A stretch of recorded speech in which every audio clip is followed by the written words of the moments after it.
Hello and welcome to another Dota 2 Cast Hero Guide. I'm WSLK, and today I will be discussing the Radiant Agility hero, Mirana. Mirana is a sort of jack-of-all-trades hero, because her skills let her fill in almost any role on the battlefield. Because of this, she is often referred to as a semi-carry hero. A hero that does not necessarily require farm to be powerful, however if she does accumulate gold, she can still make very good use of it. Let's jump into Mirana's skills. Mirana's first skill is called Starstorm in Dota 2, and was formerly called Starfall in Dota. This ability calls down a wave of stars that will deal up to 300 magic damage and a 625 area of effect around Mirana. Additionally, a single unit within a 250 unit radius of Mirana will be struck by a second star, dealing half the damage of the first wave. This skill is really easy to use and quite self-explanatory. You can use Mirana's 600 attack range as a good indicator of whether or not an enemy is in range of the ability. Also, if you are facing a lone enemy, try to get in close so you can take advantage of the skill's second star and deal a total of 450 magic damage almost instantly. Mirana's second and signature skill is called Arrow. This ability launches an arrow dealing up to 360 magic damage, which will stun for up to 5 seconds based on how far the arrow has traveled. The further the target from the launch point, the longer the stun. The skill will travel through allied units and only impact with the first enemy that it touches, whether it be a creep or hero. The skill additionally can hit invisible opponents, however only the damage and not the stun is applied. This skill is what makes Mirana one of the most fun and sometimes difficult heroes to play. The arrow moves at about 550 speed, or just over the maximum movement speed of a hero. What you will need to keep in mind, however, is that most opponents will try to dodge this skill by moving in unpredictable patterns, or by turning once they see the projectile fire. Some strategies that you can use to help land this skill are as follows. First, you can use the skill in a direction such that the arrow will be out of the opponent's vision until the last possible second. For instance, it is much harder to dodge an arrow fired through trees than one that travels directly through the lane towards an opponent.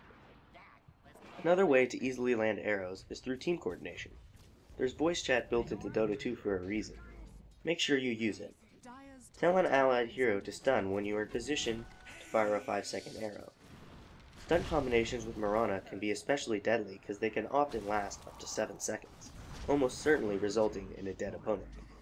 Arrow can also be used without explicit knowledge of the enemy's position when they are in the fog. When attempting these arrows, there are a lot of factors in play, but it mostly just comes down to experience and game sense.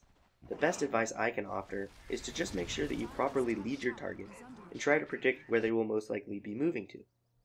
Mirana's third ability is called Leap. This ability allows you to jump forward up to 840 units instantly in the direction that you are facing, moving over obstacles and terrain. This is another skill that can be a bit difficult to get the knack of, because it moves you in the direction you are facing and you do not actually target the landing zone.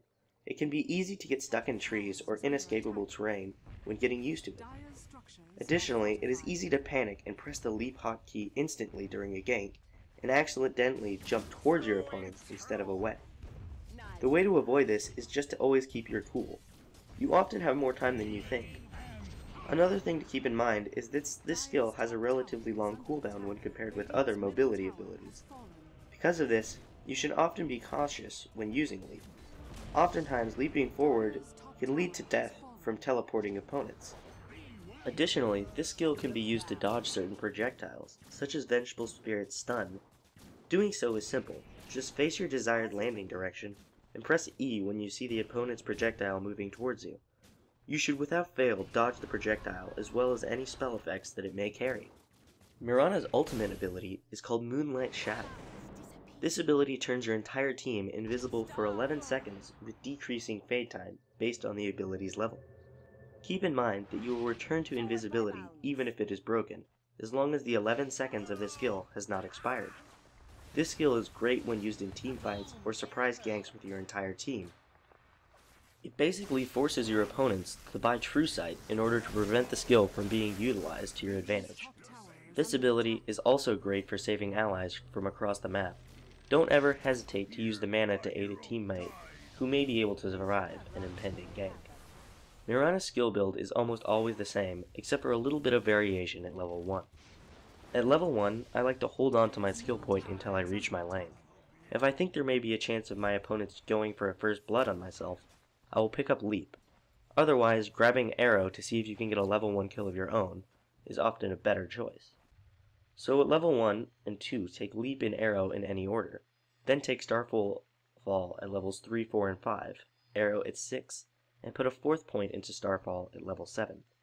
Finish maxing Arrow with points at levels 8 and 9, then take your ultimate at 10 and 11.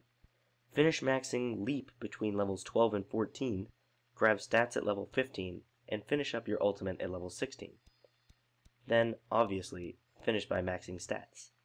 Mirana is typically played in a side lane, so for starting items you should generally grab a Salve, Tangos, 2 or 3 branches, and a Ring of Protection. Some people prefer to grab 2 Slippers of Agility with branches and regen, and that is fine starting build as well. The Ring of Protection is often more beneficial, however, because of the convenience of finishing a Ring of Basilisk in a side lane. Mirana can be played in any laning situation, whether it be a solo, dual lane, tri-lane, or even a solo against an enemy tri-lane. The reason being is Mirana can easily escape ganks from enemy dual or tri-lanes with the use of Leap, and if she is in a dual or tri-lane of her own, she can use Arrow with coordination to land very long stuns. For boots, you only really have 2 options, phase boots or treads.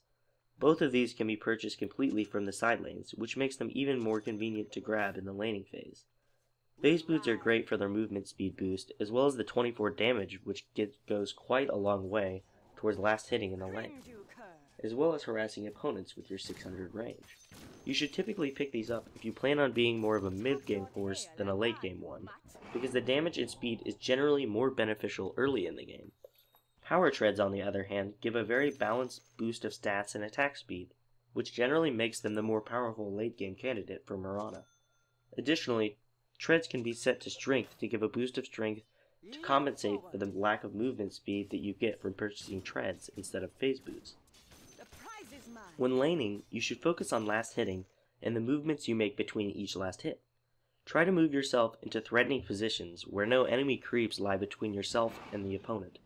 This will force your opponents to be very cautious because arrows almost always lead to kills early and even late into the game. Also, don't focus too much on farming in one lane with Mirana. She can often be valuable as a ganker hero when partnered with an allied stunner. After you get your boots, you should probably start working towards a Manta style. Manta is always a great item for the stats, movement speed, and active ability that it provides to Mirana. The item makes Mirana very difficult to kill because the movement speed of Yasha, when combined with the plus 16% movement speed of Leap, makes Mirana run at near maximum movement speed after leaping. Additionally, image is never hurt on a 600 range hero. Once you start accumulating your big items, teamfights as well as pushes should begin to occur. During these, you will want to generally use your ultimate preemptively, so the invisibility effect sets in by the time the teamfight begins. This will generally give your team the upper hand, even if your opponents have true sight. You should then stay back for a couple of seconds until you see an enemy engage. Once they are in a position which they will probably not be moving from, fire an arrow and enter the fight for yourself. You generally don't want to lead your team into the fight because Mirana herself is quite frail without the protection of allies and her escape abilities.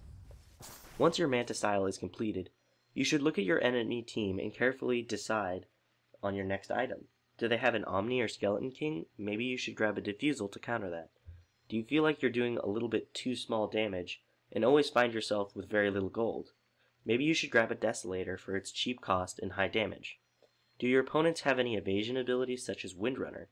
MKB would be the way to go in that situation. Notice that all of these items focus more on direct damage than stats or defense. The reason being is that when you grab a Manta, you are getting enough stats as well as move speed to keep yourself alive, so damage is often more of a priority. The exception, of course, being the Diffusal, which is generally only grabbed if you're trying to counter an Omni Knight. After this item choice, you will generally want to pick up a Butterfly, as at this point in the game, attack speed and agility will be put to very good use because of your very high damage from this damage item. After Butterfly, the sky is really the limits. Basically anything from Scatty to Satanic works well on Mirana. Hopefully with this guide in mind, you'll be able to play a better Mirana every game. Thanks for watching. Once again, I'm WSLK from Dota2 Cast, and don't forget to rate, comment, and subscribe.